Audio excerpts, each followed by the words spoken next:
Hey, it's Alan, and I just wanted to let you know that you can now listen to the ongoing history of new music early and ad-free on Amazon Music, included with Prime. Hi, I'm Alan Cross, and for the next few weeks of the podcast, we're going to dive deep into the ongoing history archives. There are more than 1,000 shows in there, and many of these programs have not been heard for years. So, welcome to an ongoing history of new music archives podcast with a series called The Top 100 Moments in New Rock. Now, bear in mind that these shows originally aired in the spring of 2004, but we thought it might be fun to hear where we've been, how things used to be, and how much everything has changed since. We hope you enjoy this look back in time. This is the sound of history. Yeah, one journalist put it very well, said U2's music is for the head, the heart, and for the feet. Ramones kind of signifies unity or family, brother, gang, brotherhood, all that crap. So here we are, the Ramones.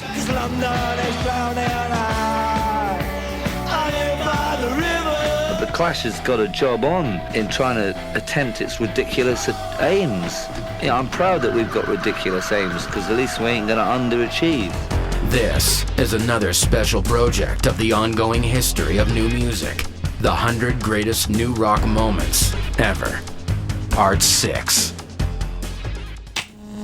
This is the ongoing history of new music podcast with Alan Cross. Welcome again, I'm Alan Cross, and this is part 6 of a 10-part series entitled The Top 100 Moments in New Rock. We're looking at the big and the small events that helped shape our music over the decades. Many of these moments were the results of careful planning and thought. Others were serendipitous, coincidences, and others were disastrous accidents.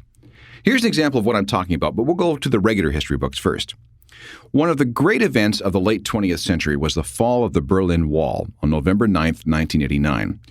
Pressures had been building against the East German government throughout that fall as all the old Soviet states in Eastern Europe began to open up their borders, and by early November, it was obvious that something had to give. Just before 7 o'clock on the night of November the 9th, a rookie spokesman for the Communist Party held a live, televised press conference to talk about the great achievements of socialism. Boring. But then a journalist raised his hand and asked this question: when will your citizens be allowed to travel freely? This rookie spokesman shocked everyone by saying, "Hey, they can go whenever they like, and nobody will stop them." It was 3 minutes before 7 o'clock on November 9th, 1989. And even as this guy tried to clarify his remarks with, wait, this is what I meant, it was too late. Within hours, hundreds of thousands of people had gathered at the wall in East Berlin and eventually pushed their way through to the west. And that's when the wall started coming down. Now, it could have been a slaughter, but for whatever reason, none of the border guards fired a single shot into the crowd. The Berlin Wall. Who knows what might have happened had dude at the press conference chosen his words more carefully. All right, let's get back to music. Moment number 50 occurred in the dying hours of the festival designed to commemorate the 30th anniversary of the original Woodstock. It was an old Air Force base in Rome, New York, and the date was July 26th, 1999. Now, it had been a rough weekend. Temperatures stayed close to 38 degrees. Food and water was insanely expensive.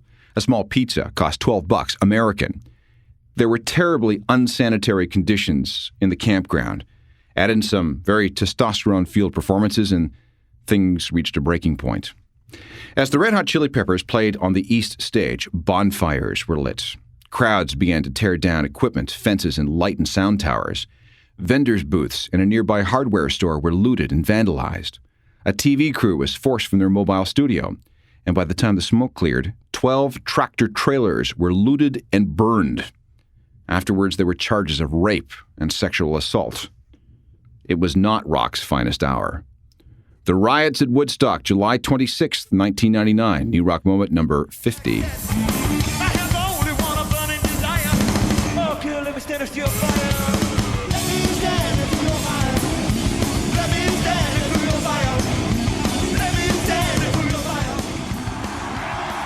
New Rock Moment number 50, the Red Hot Chili Peppers playing Fire while the Woodstock Festival burned, July 26th, 1999. Oh, and by the way, Flea played that entire set completely naked.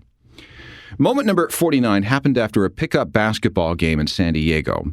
Up in Seattle, two guys, Stone Gossard and Jeff Ament, formed a band called Love Company, and they eventually hooked up with a guitarist named Mike McCready. And while they tried to find a permanent drummer, they circulated a demo of some of their friends with hopes of somehow finding a singer.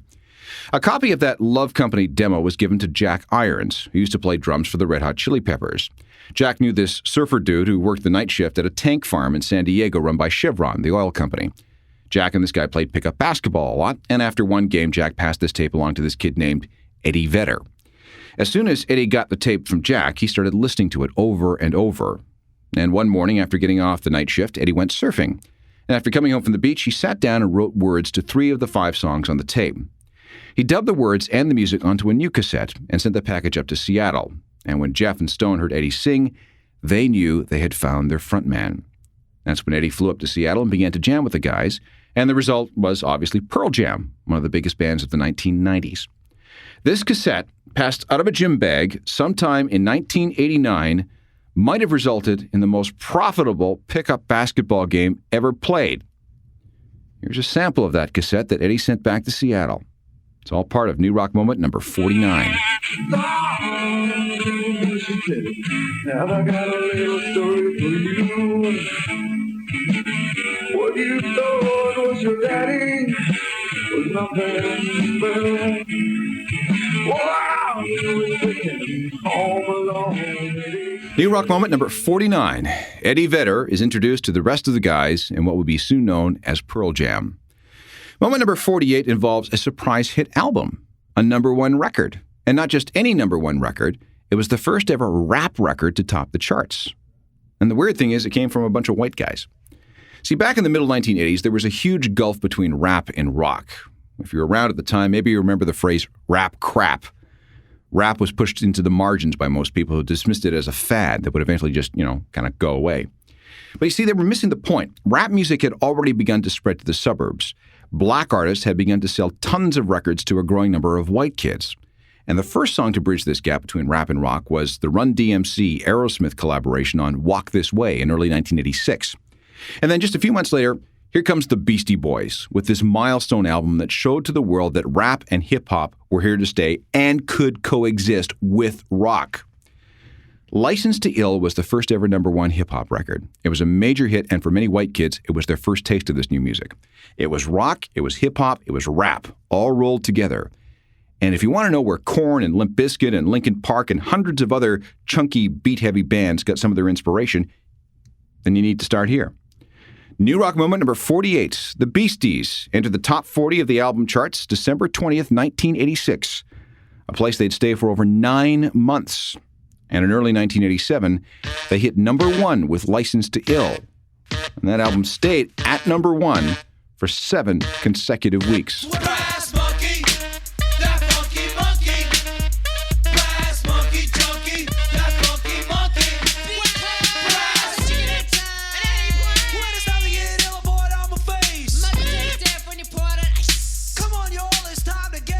The Beastie Boys hit #1 with License to Ill. New Rock Moment number 48.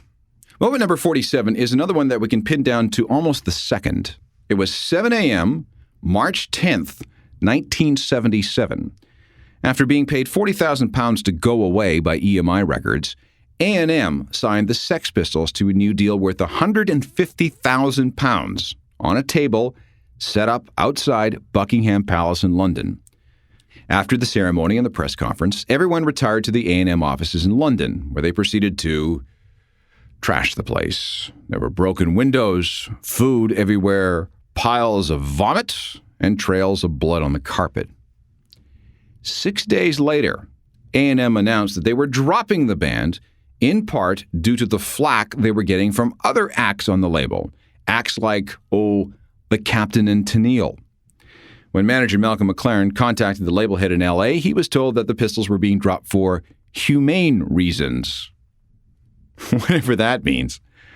The Pistols didn't collect their £150,000, but they did walk away with £75,000. Not bad for less than 6 days' work, right? Meanwhile, All copies of the first A&M single, God Save the Queen, were ordered destroyed. The few copies that survived are now worth thousands to collectors. The day the Pistols were paid £75,000 for trashing the offices of their record label. New Rock Moment number 47.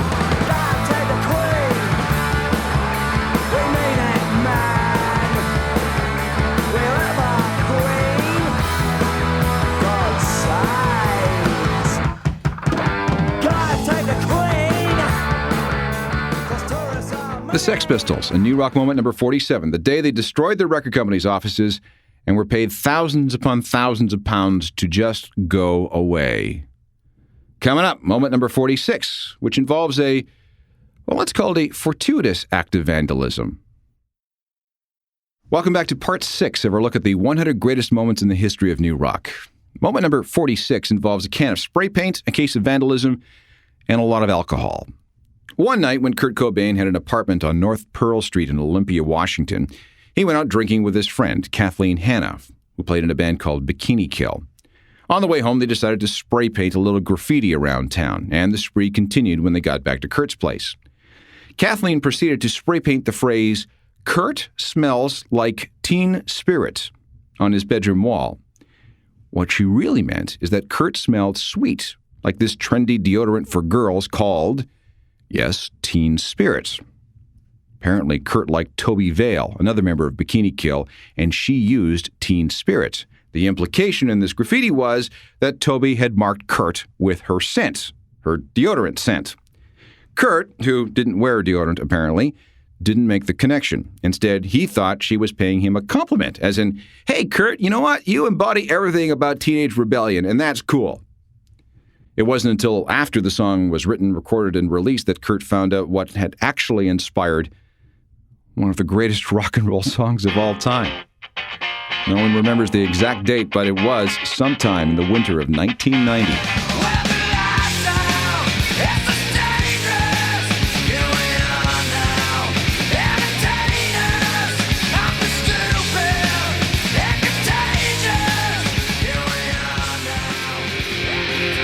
Smells Like Teen Spirit and Kathleen Hanna's spray paint job. New Rock Moment number 46. For moment number 45, we have to look at another invention. It's a fact that certain types of music just sounds better with a fat, heavy bottom end. That's where stringed instruments like the stand-up double bass came in. But up until the 1950s, bass notes came from a big, bulky acoustic instrument that was often taller than the person playing it. In 1951, Leo Fender's guitar company quietly released a brand new invention. They called it the precision bass. It was a solid body guitar worn around the neck, so it was light and portable. Like the stand-up, though, it had 4 thick strings, but unlike most stand-ups, it had frets up and down the neck, showing the player where to press to get certain notes. And of course, you had to plug the thing into an amplifier if you wanted to hear anything. Now, this was a really scary move for the company because in the days before rock and roll, there was no real market for such an instrument. This is why the first editions were sold complete with a 26-watt amp that had a 15-inch speaker. But as rock and roll gained traction in the 1950s, the electric bass became more and more popular. By 1957, more and more electrics were being seen on stage and heard on records, pushing the upright double bass out of rock and roll almost entirely. In other words, as the music got louder, the more people went all electric. And by the time the 1960s came along, a bunch of different companies were marketing electric bass guitars, including one that pushed a 6-string bass. Now, can you imagine today's music without a bass guitar? White Stripes notwithstanding, of course. The introduction of the solid body electric bass guitar by the Fender Guitar Company in 1951. It's New Rock Moment number 45. Radio, live transmission. Radio, live transmission.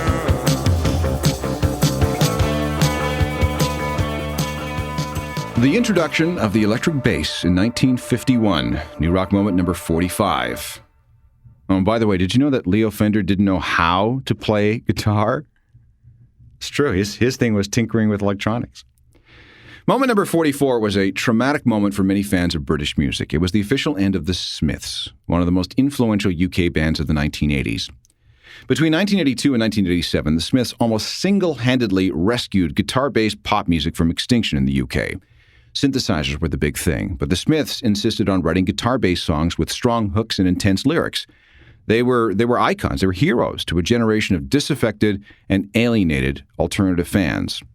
But all was not well within the band. There were personality conflicts, a lot of drug use, a lot of fights with the record label.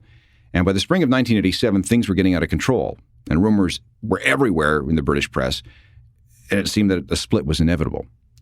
On August 18, 1987, Morrissey, the singer, sent a letter to Smith's producer Stephen Street, telling him that he intended to break up the band so he could pursue a solo career. And then, on September the 12th, the official news came down. The Smiths were no more.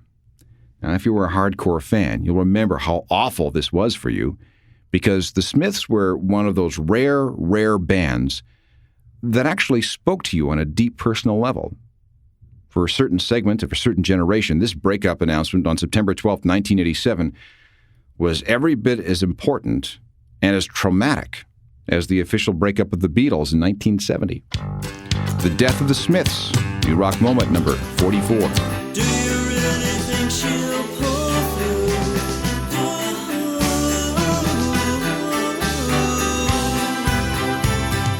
Girlfriend in a coma, I know it's serious. Girlfriend in a Coma from Strange Ways Here We Come, released just 18 days after the Smiths' official breakup on September 12, 1987. Another traumatic event, this time of a cosmetic nature, is New Rock Moment number 43. That's next. In the early 1980s, one of the great post-punk movements was known as goth. Dark stuff, and the fashion was as black as the mood of the music. The Cure were amongst the biggest bands to emerge from that whole scene, and their look was copied by millions around the world. One of the most obvious fashion statements the Cure made could be found on the top of Robert Smith's head. It was simply known as the hair. Now, if you're a Cure fan, you know what I mean. This long, unruly mop of jet black hair that seemed to have a life of its own. The hair first appeared sometime in 1982 around the release of the Pornography album, but after years of growing even longer and swoopier, peaking with a spiderweb do in about 1984, it suddenly disappeared in late 1986 when Robert Smith got a military-style haircut. Reaction was swift and angry, much like what happened when Elvis got his haircut when he went into the Army in 1957. Robert learned his lesson and started to grow it out again, and by 1992, things were back to normal. The day Robert Smith lost the hair and angered Cure fans around the world. It's New Rock Moment number 43. Go on, just walk away. Go on, your choice is made. Go on, and disappear. Go on, away from me. New Rock Moment number 43, the day Robert Smith cut the hair in late 1986. Hey, if you're a fan back then, you know what I'm talking about. Moment number 42 seemed innocuous enough. It was in the fall of 1976. A 15-year-old kid named Larry Mullen pinned a note to the public bulletin board at Mount Temple Comprehensive High School in Dublin, Ireland. See, Larry played the drums, and he wanted to form a rock band. Several other people showed up in Larry's kitchen a few days later, responding to this note, including a bass player named Adam Clayton. There were also a couple of brothers named Dave and Dick Evans, both of whom played guitar. There was Peter Martin, one of Larry's friends, who got in because he had a guitar and an amplifier. There was Ivan McCormick, who brought another electric guitar. And then there was this guy named Paul Hewson. Now, they talked about music for a while before all seven of them plugged into Peter's amp. Yes, all seven of them into one amp, and did their best to make some noise. Over the next few weeks, the lineup would be pared down to just 5 people: Larry, Adam, Dave, Dick, and Paul. And although Paul insists he had mastered the guitar, he was actually really crappy. Now, he was told he could stay, but he had to sing. He had to promise never, ever to touch a guitar again. He agreed, and he was allowed to stay. In case you haven't figured things out by now, this is the earliest days of U2. Let's hear from the guys themselves. I'd spent all my pocket money on drum kits, and suddenly you get to the stage after playing in your bedroom for 6 months, so you wonder where to go, you know. So just thought it'd be a good idea maybe if I just stuck a a notice up just on the off chance that's when you might be interested in somebody with an accordion might come along and be able to do some traditional Irish music or something like that, you know. Did you know the other guys, Larry, when you pinned that up at the time? No, I'd heard of this fella called Paul Hewson. Like, he was fairly notorious. That's if I remember correctly. Mildly. And then there was Adam, because Adam was a new boy in town, and he used to wear this fantastic Afghan coat. That's how I knew Adam. He had to get his coat cut before the kid joined. But no, I didn't know the guys at all. But I mean, I was a bigger boy, wasn't I? I mean, I was 16 and he was only 14. So, I mean, any 16-year-old's notorious to a 14-year-old. Adam, being a poshie from Malahide, he had an amplifier, and we all plugged into his amplifier. Yeah, I fancied myself. I thought I'd be a lead guitar player, actually. And in fact, everyone wanted to play the guitar, as far as I remember. Even Larry was getting bored behind the drum kit, and he thought, yeah, I quite like playing guitar. But so then they stopped me playing lead guitar, and then I was on rhythm guitar. And then they stopped me playing rhythm guitar. Eventually, I think they wanted me to manage the group, but I wouldn't leave the stage. I felt I'd be better off on a stage than behind the scenes. So I began as a singer, but I was a really lousy, rotten singer. I've just actually recently learned how to use my voice, though I've never had a lesson in my life.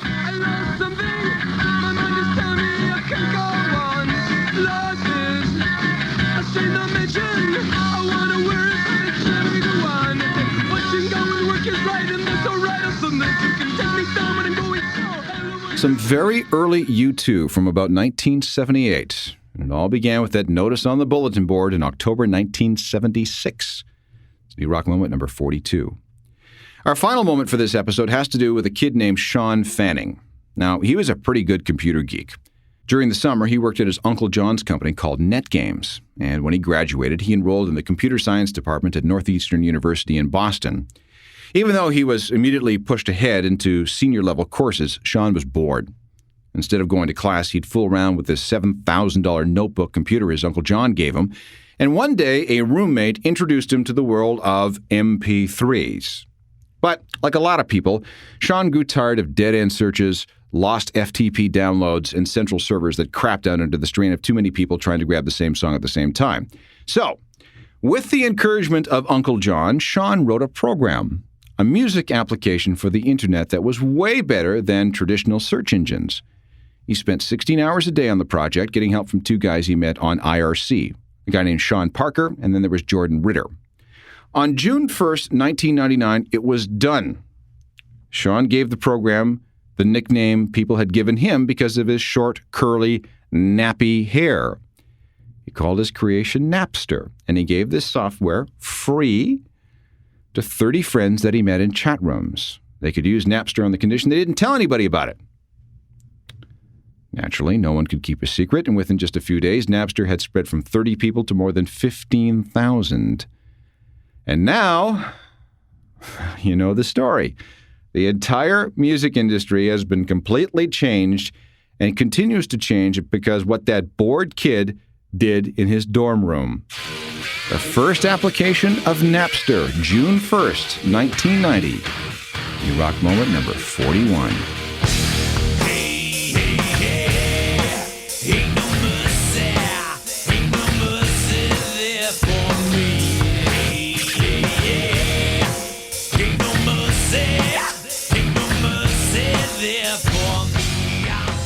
The introduction of Napster to the internet, June 1st, 1990, and the beginning of Metallica's big nightmare. That's New Rock Moment number 41. Here's a quick rundown of great New Rock moments 50 through 41. 50, the riots at Woodstock in 1999. 49, Jack Irons passes the Love Company tape to Eddie Vedder. 48, the Beasties hit number 1 on the album charts with License to Ill. The Sex Pistols signed with A&M in front of Buckingham Palace is number 47.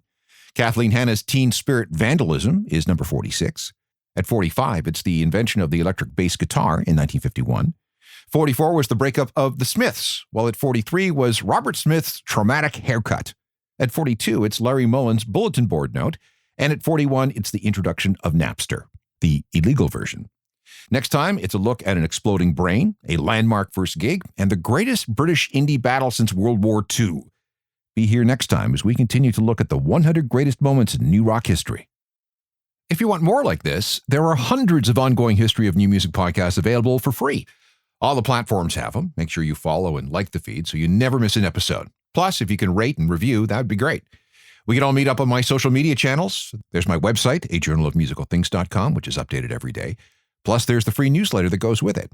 And I have another podcast. It looks at the intersection of music and true crime. Look for Uncharted, Crime and Mayhem in the Music Industry, wherever you get your podcasts. And I welcome any emails. Just drop me a line at alan@alancross.ca.